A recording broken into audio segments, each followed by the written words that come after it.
Olá, me chamo Daniel Ferreira e sou formado em Ciências Biológicas pela Universidade Federal do Rio de Janeiro, também conhecida como Rural, que fica localizada no município de Seropédica, na mesma cidade.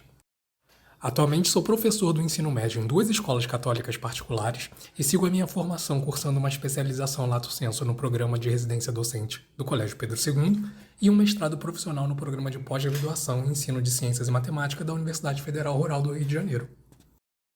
O presente trabalho, intitulado Proposta de modelos interativos com significação tátil para a compreensão estrutural de membranas celular e organela com foco em estudantes com deficiência visual, sob a orientação do professor Roberto Irineu, do Colégio Pedro II, faz uma análise, levantamento e uma investigação pelo Programa de Residência Docente PRD, com o objetivo de verificar a forma com a qual se ensina dentro da disciplina de Biologia o assunto citologia, mais especificamente a organização dos componentes que formam a membrana plasmática, tanto para os alunos videntes quanto para os alunos que possuem algum tipo de deficiência visual, desde a baixa visão até a perda total da mesma, uma vez que a presença de materiais didáticos específicos para os deficientes visuais é extremamente baixa. Ainda sobre esse assunto, Cecatin, em 2006, afirma que a produção de modelos tridimensionais é fundamental para estimular reflexões, noção de espacialidade e realidade das estruturas. Weiss e colaboradores, em 2013, apontam que modelos didáticos são fundamentais no processo de ensino-aprendizagem desse grupo de alunos, uma vez que garante a apropriação de conceitos e uma contextualização do assunto abordado, sendo assim fundamental a utilização desses recursos.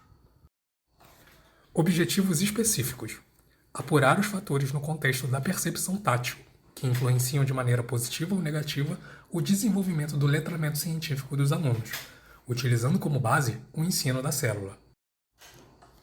E investigar estratégias ou ferramentas na produção de modelos didáticos, que possam ajudar nas etapas de ensino e aprendizagem de citologia ao longo da formação da pessoa com deficiência no ambiente escolar.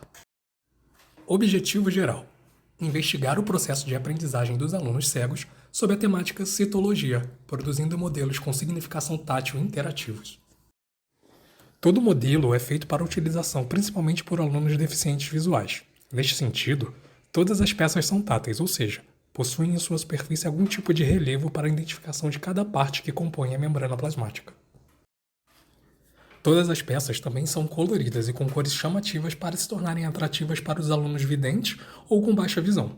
Vale ressaltar que, apesar do modelo ser indicado para alunos deficientes visuais, nada impede que alunos videntes também o utilizem.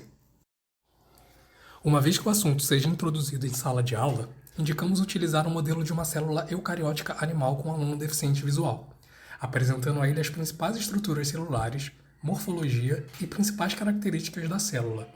Tendo a compreensão da organização geral da célula, partimos para uma versão macro da membrana plasmática. É como se fosse dar um zoom, e assim o aluno pode verificar através do tato todas as peças componentes da membrana. A partir do momento que o aluno deficiente visual for capaz de ter uma noção de organização, espaço tridimensional e arranjo, partimos para uma nova etapa, onde o aluno deve, por conta própria, montar, como se fosse aquele brinquedo, o Lego, a membrana plasmática com peças que estão soltas e dessa forma, nós, professores, podemos ver como esse aluno forma cognitivamente em sua mente a concepção estrutural do que ele imagina ser a forma da membrana plasmática. Todo esse método permite que nós, professores, façamos uma análise do entendimento de todo o processo de aprendizagem desse aluno sobre o tema membrana plasmática, por meio de uma dialogicidade com material didático que se realiza inicialmente por exploração dos componentes e correlação com seu significado científico, e, posteriormente, pela montagem desses recursos até que assumam a conformação estrutural típica biologicamente. Assim, a gente vai poder auxiliar de uma melhor forma para que ele possa ter um ensino equitativo com um aluno vidente. A ideia desse modelo é funcionar como se fosse o famoso brinquedo Lego, quanto ao princípio de montagem, onde a criança deve interrelacionar os componentes segundo um princípio organizacional definido, que observa a concepção estrutural como apresentado empiricamente. Sendo assim, após uma prévia explicação do conteúdo em sala de aula ou em atendimento educacional especializado, num primeiro contato com os modelos didáticos, promove-se com o aluno deficiente visual a formação ou a criação, demonstrando como as peças devem interagir segundo princípios biológicos e como se relacionam topologicamente entre si.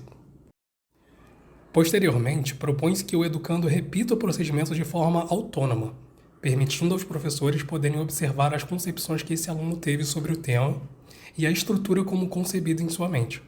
A partir disto, existirá a oportunidade de se promover as correções aos equívocos ou erros, e assim o aluno deficiente visual estará aprendendo o conteúdo, em condições de igualdade com os alunos videntes. A formação da membrana plasmática por parte do aluno é começar com os fosfolipídios e a partir daí o aluno é livre para ir adicionando as estruturas faltantes que melhor lhe convier, ou seja, tendo total liberdade na sua construção. O aluno poderá montar e remontar o modelo quantas vezes for necessário, até que ele consiga plenamente compreender a organização da estrutura. É válido ressaltar que deve ser deixado claro que existe uma camada lipídica externa e uma interna, e que essa organização deve ser respeitada. Sugestão de construção. Primeiro, colocar um fosfolipídio ao lado do outro e assim formar parte da primeira camada lipídica, a externa. Segundo, repetir o processo do primeiro passo, porém abaixo, e assim formar parte da segunda camada lipídica, a interna. Terceiro, adicionar a proteína integral. Quarto, terminar a camada externa e interna de fosfolipídios. Quinto, adicionar a proteína periférica. Sexto, adicionar o glicocálice. Sétimo, adicionar o colesterol. Quanto às organelas no citoplasma, inicialmente deve-se apresentá-las ao aluno para que tatilmente ele apreenda o aspecto morfológico concomitantemente com a definição funcional das mesmas.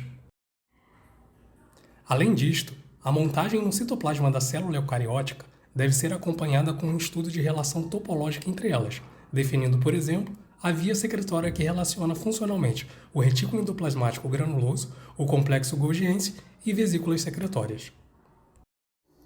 Agora, alguns agradecimentos ao Colégio Pedro II, ao professor Roberto Irineu, por toda a orientação, paciência e cumplicidade ao longo da construção deste trabalho. Ao Calvin Costa, colega de turma do PPGE do CIMAT, que produziu e editou esse vídeo super legal. A Ionice Cardoso, uma amiga de longa data e também professora de Biologia do Estado do Rio de Janeiro, além de uma talentosa artesã profissional. Ao Jonathan Focht, por todo o apoio e companheirismo e também pela narração do vídeo. E por último, a todos os amigos e colegas professores de Biologia pela participação e colaboração nesse trabalho.